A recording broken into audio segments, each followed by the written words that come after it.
Hi campers, hope you're all doing well. Welcome to another video, and I'd like to just start off this video by making a public announcement.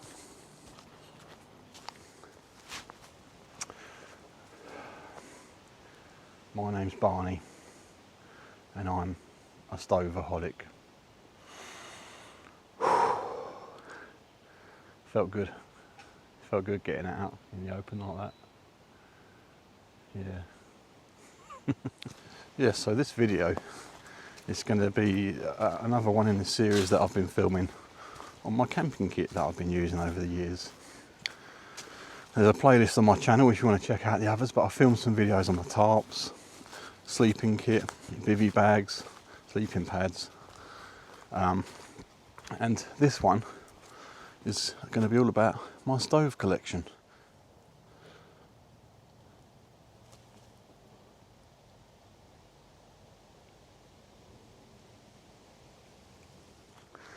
Alright Barney, just pretend there's not a camera there. Look wistfully into the distance. Breathe in. That's it, that's the money shot. YouTube magic right there. Wonderful.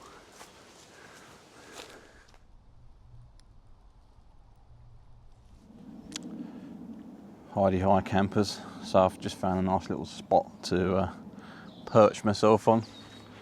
This is where I filmed the tarp video a few weeks back in July, I think it was, and I got absolutely mauled by horse flies when I came up here then, but happily now we're in early autumn, end of September, so the biting insects have disappeared, which is happy days. Very pleased about that. So in this video I want to talk a little bit about my my stove collection and showcase the stoves that I have featured in my videos over the last few years that I've been making videos on the channel. So the inspiration behind me filming this series of sort of camping kit videos is the fact that I've been doing this wild camping malarkey for over 10 years now. A lot of kit that I started with back almost 10 years ago I've still got and still use, and then there's some more that's been added along the way, of course. But in that time I've also made over 100 YouTube videos, so to mark that centenary, I kind of started making these kit-based videos to give you an insight into what I've been using, what works for me, what hasn't worked for me, and what I think about it all really.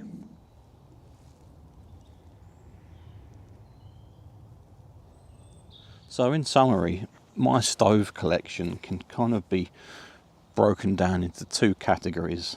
I've got wood stoves and I've got spirit burning, methylated spirit stoves. You don't see me using gas stoves on my videos and when I'm out on my adventures. I've nothing against the gas stoves. They seem to work really well and they look great. But I prefer the simplicity of the Trangia and spirit burners, and indeed the wood stoves as well, where I'm able to have a fire. The Trangia, for example, it's just a really simple burner. There's no moving parts to it. It's relatively idiot-proof, really. And I've had one of my burners for the entire time that I've been into this hobby, and it's never let me down once in all of that 10-year period. It's been fantastic. And yeah, they just work for me. I like the fact that they're peaceful, they're simple. The spirit burning, the fuel is cheap compared to gas, I think. I get my fuel typically from a local hardware store, B&Q, which everyone in the UK will know about. And I usually get a 2-litre bottle of bioethanol from there. They're normally about £8 or £9, that fuel. And that 2-litre bottle will last me a fair few months, probably best part of a year, I'd say. So, you know, it's good value, I think, and compare that to the gas canisters. You know, they're a few quid a can for a small bottle, and that will last you probably a handful of camps, and you have to swap it out again. So yeah, I favour the spirit burners and the wood stoves, but there's nothing wrong with the gas stoves. I just choose not to use them. So let's have a look at my spirit burners and Trangias first, shall we, and have a chat about them. So the first stove I want to talk about is the one that I kind of regard as my workhorse in my little collection of stoves here. And it comes in, it's this sort of kit that I've assembled myself in this David Fry's pouch. I've used this on multiple camps and hikes, Bimbles, you name it. It's been on the coast path, it's been on Dartmoor, it's been up here in the woods. It gets used everywhere, and it is a fantastic bit of kit. So it's in a David Fry's pouch here. I'll put a link to Dave's website in the description box below, because there's a few of his pouches on display in this video. But fantastic craftsmanship, really nice pouches, good value as well, I think. And in here I've got a few items that make up my little cook kit. My spirit burner of choice is from my old mate Des Catties. Nice simple spirit burner. If you want to buy one of these, then send a message to Des. He's got an email address on his channel, but I'll pop his email address in the description box below, and a link to his YouTube channel. But he sells these direct now, so if you want one, get in touch with him and he'll sort you out. And with that, I've got my my pocket stove from Backpacking Light. This is a titanium stove. Unfortunately, you can't buy these anymore, but there are plenty sort of similar options on the market now. But I've just assembled this for you, because I'll be using this in a minute to get a brew on. So it comes flat packed. It's titanium, and mine's a little bit bent and warped now from the fact that I've used it so many times, but I'll assemble it. Doobie-doo. Just talk amongst yourselves for a minute, folks. It's actually pretty easy stove to assemble. There's a little bit of a knack to it, and mine's a little bit harder because it's a little bit mangled. But once you know how, you know how. Oh, there we go. And that's it. It is light as a feather, this stove. It's about 80 grams or something. It's, yeah, titanium. And then it comes with a nice little trivet as well, which you can also use with the Trangias individually, but the trivet just sits on top like that. Helps. I use that with the frying pan quite a bit when I'm frying stuff on it. There are some other items in the bag here. I've got a sort of plate that I put on the ground underneath the stove. Again, it's just to help protect the ground from if any fuel spills out the stove. Yeah, all about protecting the ground. Got a lighter in here, and then finally, with any spirit burner, it's well worth having a windshield, and I've got a little Alpkit windshield here as well. And that's it. That's my little mini stove, my little mini cook set, my workhorse. Let's have a little pan around.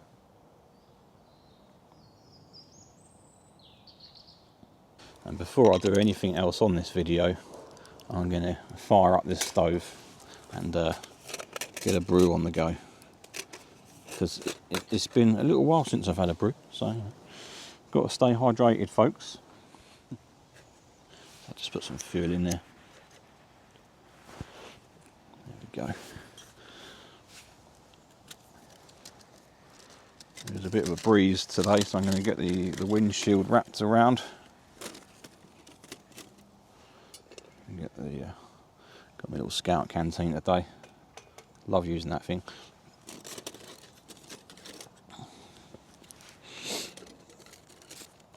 There we go. Sorted. Next up in my stove collection of spirit burners, I forgot to put it in a little pan around shot, is my Crusader cook set. Is it cookware or is it a stove? I'm going to batch it amongst the stoves here, because it's a real complete system, isn't it? But in my next sort of video in this series, I'll feature all of the cookware that I use and talk about that separately. Otherwise this video is going to go on forever, isn't it? I'll just get it out of the David Fry's pouch. One of many I've got here today. And this is the cook set right here in its complete form. I've got a lid here that my friend Pete made for me as well. Customised with the Biscuits and Brews logo. No biscuits today, folks, but I'm camping next weekend, so there'll be biscuits coming up in that video. I'm trying to keep the biscuit reviews to the camping videos, basically. But back to the point, the Crusader cook set kind of needs very little introduction to the people interested in wild camping. It is, if you haven't got one or had one, I can thoroughly recommend getting one of these bad boys. Relatively inexpensive, I would say. Comes with a very nice Osprey water bottle.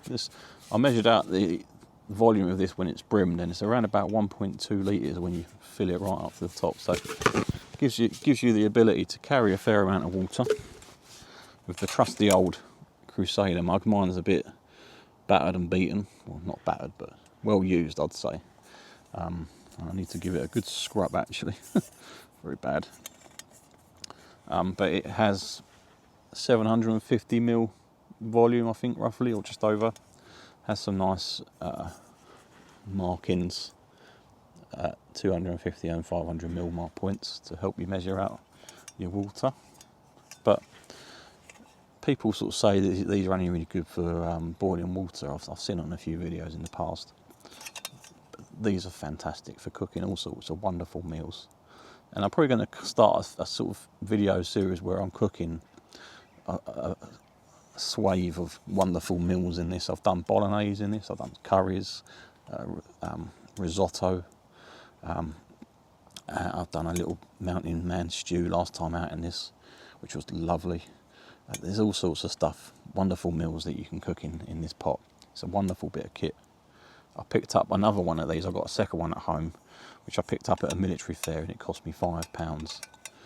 It was an absolute bargain. And you know, these are army surplus items. They're cheap to get, and they will last you an age. And then the item that comes with that is the cooker, which is designed to be used with solid fuel, like the hexamine tablets of old with the military kit, or the Fire Dragon fuel tabs that you can get now. I'm not a fan of them, if I'm honest with you. They take an absolute age and to get a boil, and yeah, I'm just not keen. So instead, I've got one of Neil Greencraft's sort of spirit burners here.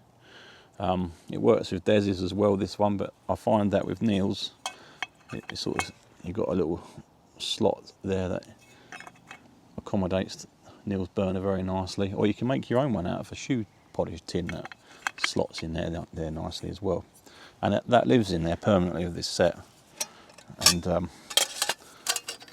it all nests wonderfully with the cup. More fingers and thumbs today, and the bottle and the lid sits underneath it, and there you have a complete cook set that can serve all your camping needs. And it works really well with the spirit burner. Again, you need the windshield with it often if you're out in some windy conditions. Recommend that. But it's great. It's a nice compact system. The only downside I would say about this whole setup is that there's a lot of steel here.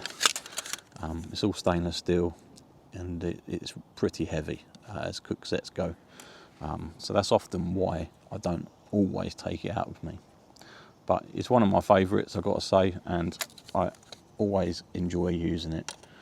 It's just simplicity in itself, and it's never going to let you down either. Alright, just got a brews done.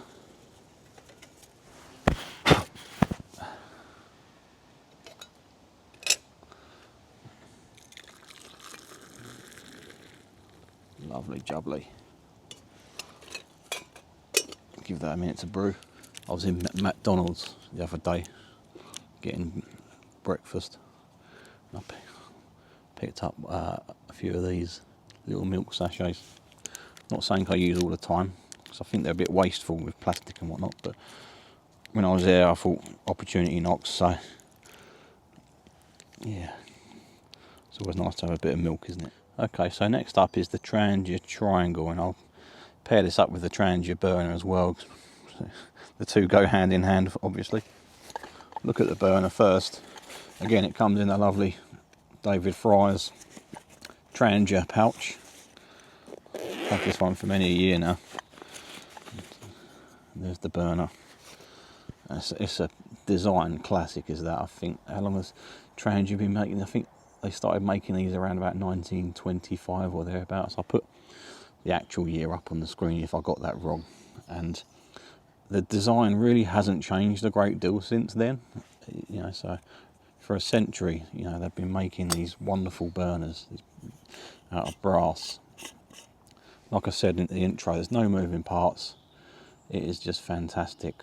You can store your fuel in that if you wanted to, as the lid's got a rubber seal on it. But I have had these leak on me in the past, so therefore I choose not to. Just carry it in a nice Nalgene bottle. But yeah, no moving parts, absolute simplicity in itself. You've got the simmer ring here, which you use to snuff it out when you want to finish stop the stove from burning, and then you can put the simmer ring over the top to control the heat a little bit and turn the heat down, and it works wonderfully for that. You can control it and that's how you control the heat and the flame there. And it's brilliant.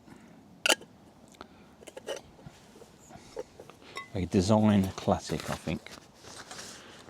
And with that comes the Triangle. Again, this has been out for a number of years now. During sort of lockdown, these become really hard to get hold of because Trangia weren't making them for one reason or another, and they started to come on quite a high price on the second-hand market. But they've started making them again now, and as such, you know, they're easily available. There you go. So you assemble it nice and easily. Put the plate in the middle.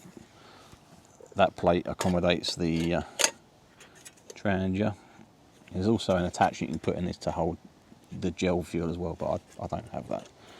Don't use the gel. And it's lovely and simple. So it's a nice trivet. Even stops some of the wind from attacking the stove as well, which is quite handy. But the only thing that lets this down is that it doesn't accommodate smaller sized pots and pans. This is a 750ml billy can, and it doesn't sit on the trivet. So there's a little hack that a lot of people have done. You can make various things out of old tent pegs. Here, this is an old tent peg of mine, and yeah, just you can pop your tent peg on the trivet there, and there you go. You can stand your pot over the stove. But Trangia were alive to this issue, and they have released their own little trivet that goes on top of this to accommodate the smaller pans, which you can now buy. But you know, the other thing that I've got in my little Trangia pouch here is a little Avenue trivet. It's titanium. There we go. And that is designed to just sit on top of the Trangia like so, and you have a nice simple cook system. You can put your windshield around that to protect it from the wind, and ideal for boiling up some water. Nice and simple. And that always just lives in my Trangia pouch with a lighter. But yeah, that's the Trangia for you.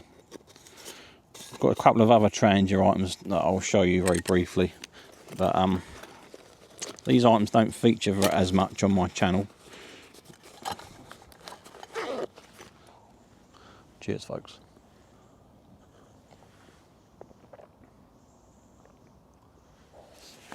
So next up, I've got my Trangia Mini, or Trangia 28, which is in a David Fry's pouch here. This is one of his kettle pouches that he made. He still makes these, but to a slightly different design. And there it is, the smallest of the sort of Trangia cook sets that they make, but it's a great little system. Comes with a frying pan, non-stick frying pan, which I would say is a really fantastic non-stick pan as well. Keep the plastic disc inside there to protect the non-stick surface, and then in here you've got the rest of the cook set.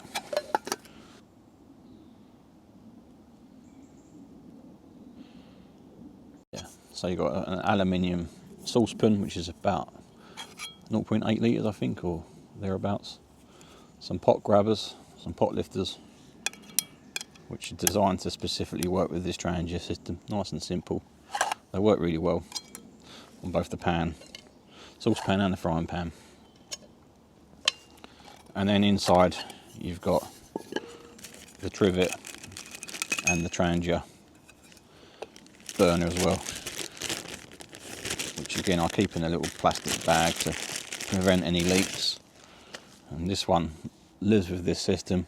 I think I've got about 3 of these Trangia burners in my set, in my collection here. This one's seen less use, as you can see. Lives in there. And then the pan has a nice little recess on there where it sort of locks into that trivet very nicely, stays nice and stable. So yeah, that works really nicely with that locking into place. Doesn't work on the frying pan, mine. That moves around. But yeah, I thought that was quite a nice little feature. And it's a really simple cook set. You don't see me using it a great deal, to be honest with you, because I don't really know, really. There are other systems that I favour, I think, over that I just prefer to use. But it's one of these things that I'll never get rid of, if that makes sense. It's always stuck with me. And then finally, the last sort of spirit burner system that I'm going to show you is the Trangia 27, another classic in sort of camp stoves.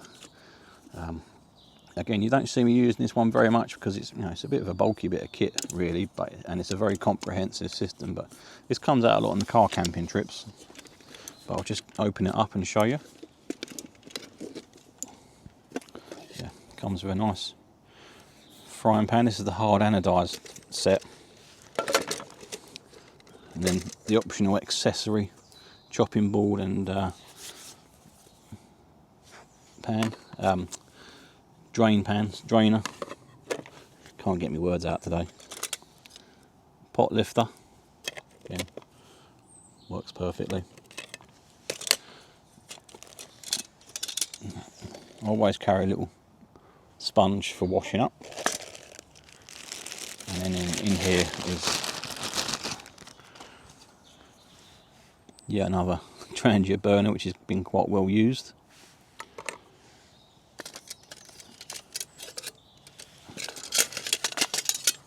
And then you have 2 pans. One here is aluminium, the other one is hard anodised. I had one of these pans sort of fail on me recently. The hard anodised coating started to flake off of it, so I chucked that away and replaced it with a standard aluminium one. The reason that it flaked off is totally my fault, I think. I used it as an oven once when I was cooking pizzas in this. I had it set up like that, and this got too hot when I was cooking with it, cooking the pizzas in the top pan. And yeah, I put too much heat through it when it was dry, and the anodising just started to flake off. So that was my fault, I'm sure. I've got a kettle for this, but I left that at home. But yeah, it's a really decent system though. Get rid of the strap, and that is there. And there we go. That's the system right there. These are adjustable to accommodate, oops, daisy, the saucepan.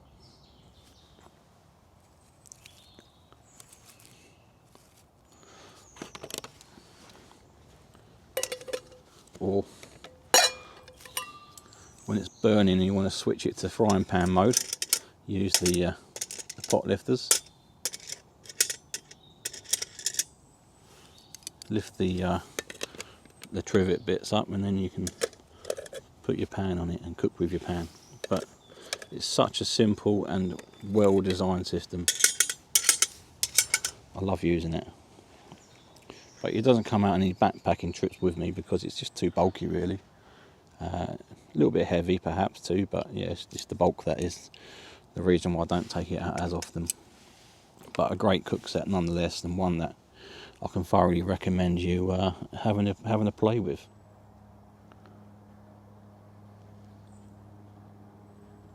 Right folks, so that's the spirit burners and the sort of spirit burning stoves taken care of.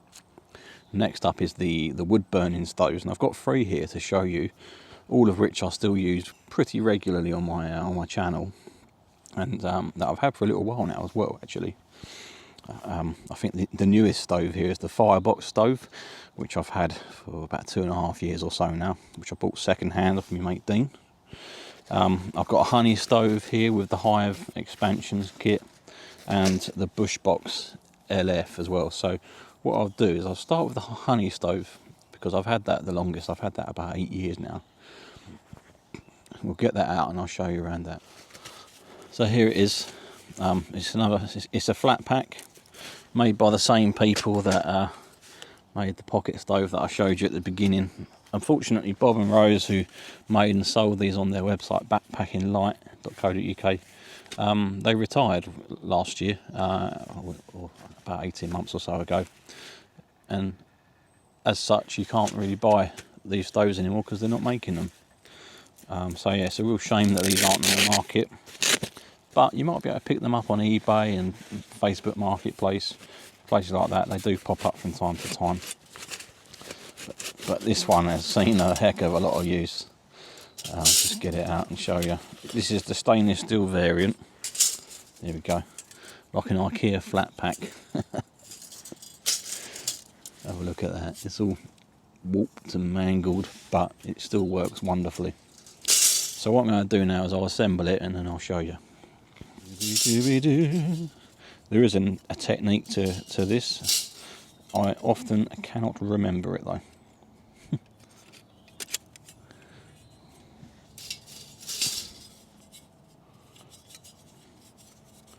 But it just takes a little bit of patience to start slotting these together.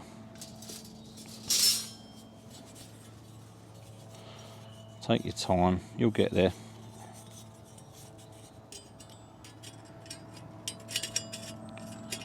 You might swear a little bit as well, but that's all part of the fun. It's all part of the fun.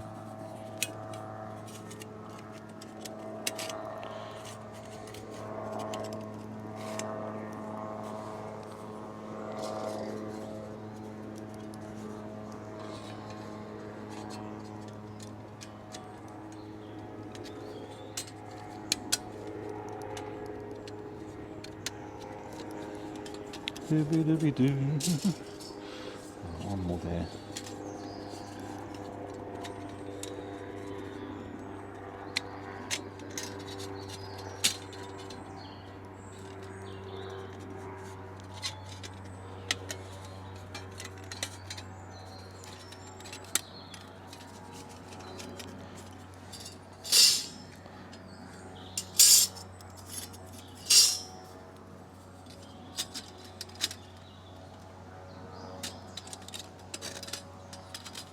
By Jove, I think he's got it.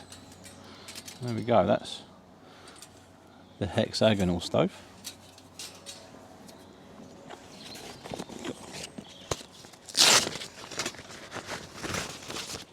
There we go folks, it's a really simple design.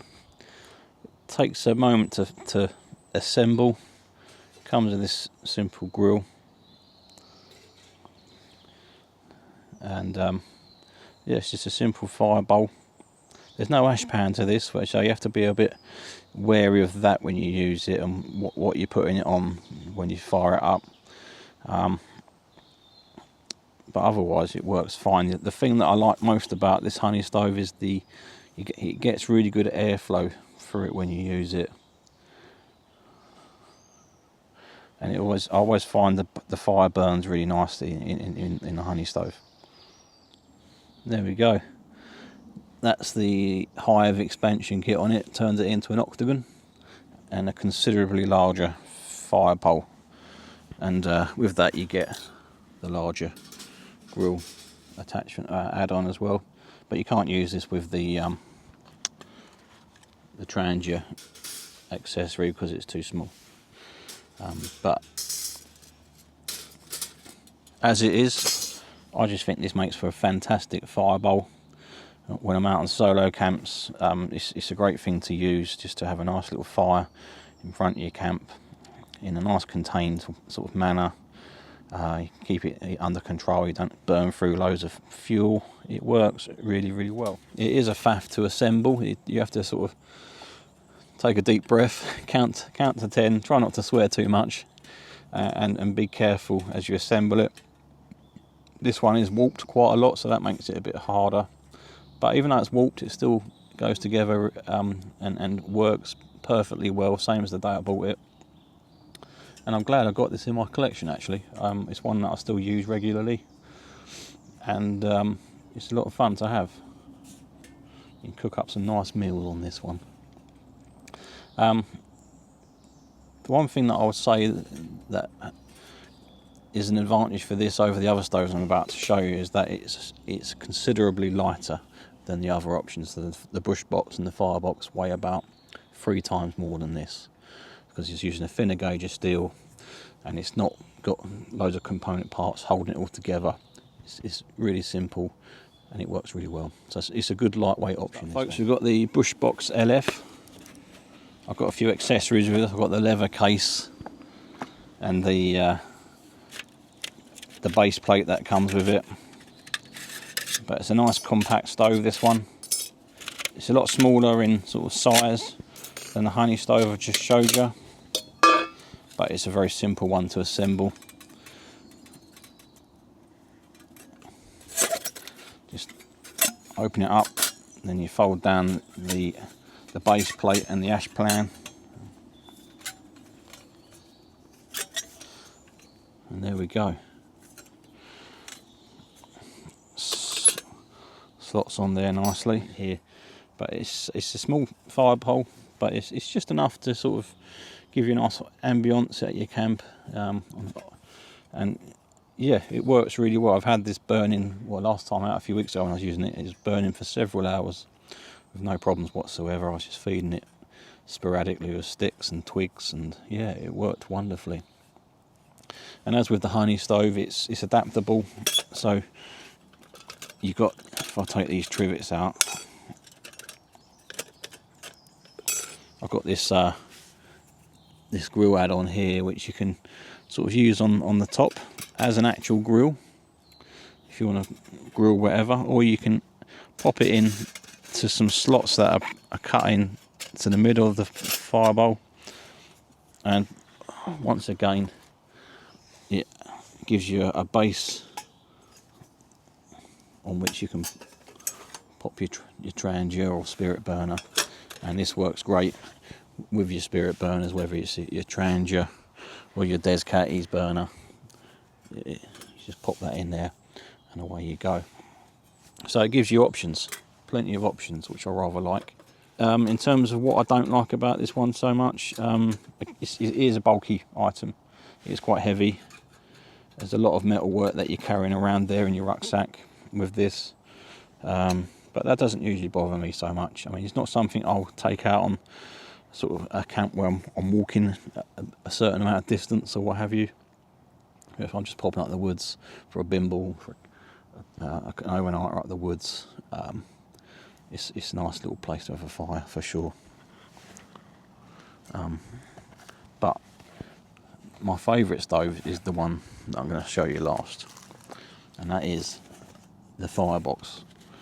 I bought second hand off my mate Dean. He made this lovely leather case for it here, and just get it out, and there you go. Get these fire sticks out, and then it just unfolds. Got your ash pan.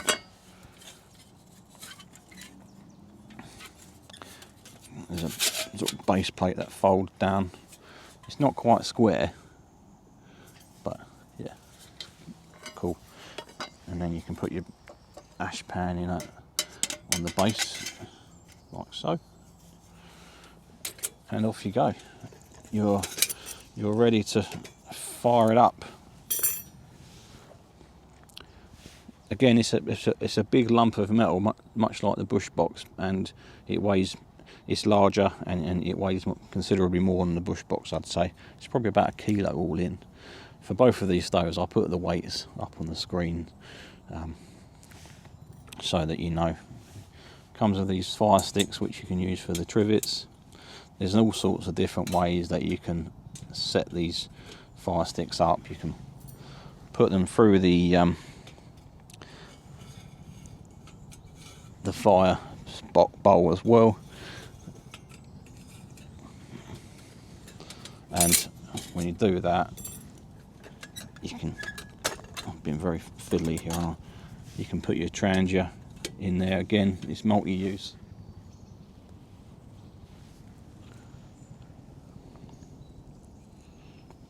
And I really enjoy using this Firebox stove, I've got to say. It's small enough for you to carry easily in your rucksack, much like the Bushbox, but it's big enough for you to have a nice sustained fire in it. And when I've used this, I've kept it burning for several hours at a time, 7-8+ hours on a camp. Just keep it ticking over. It works wonderfully. And you do get a nice build up of coal in the base as well, which makes it really nice to cook on.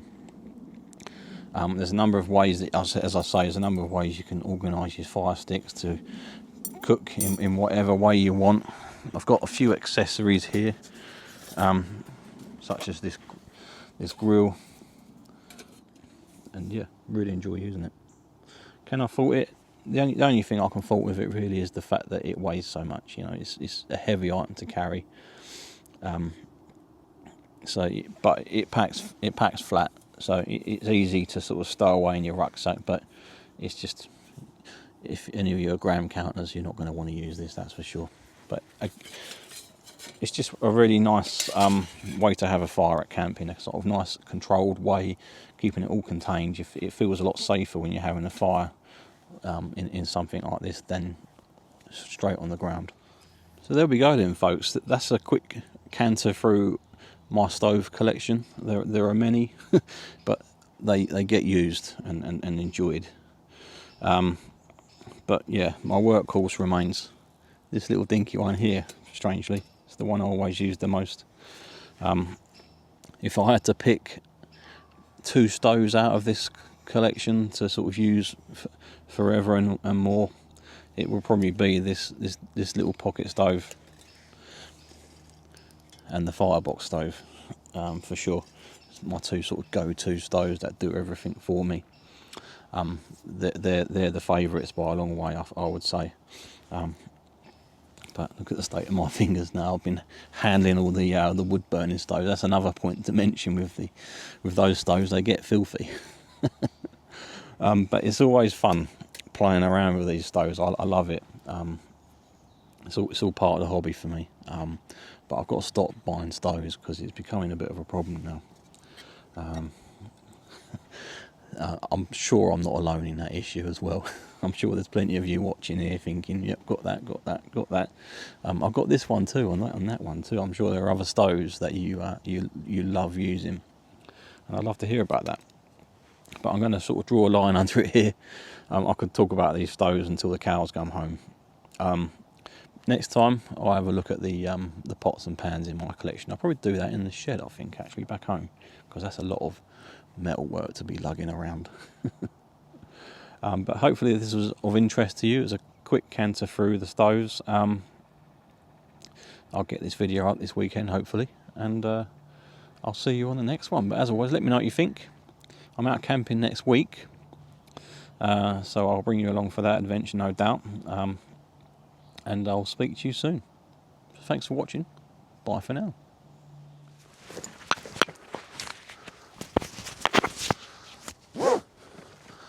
Right, onwards.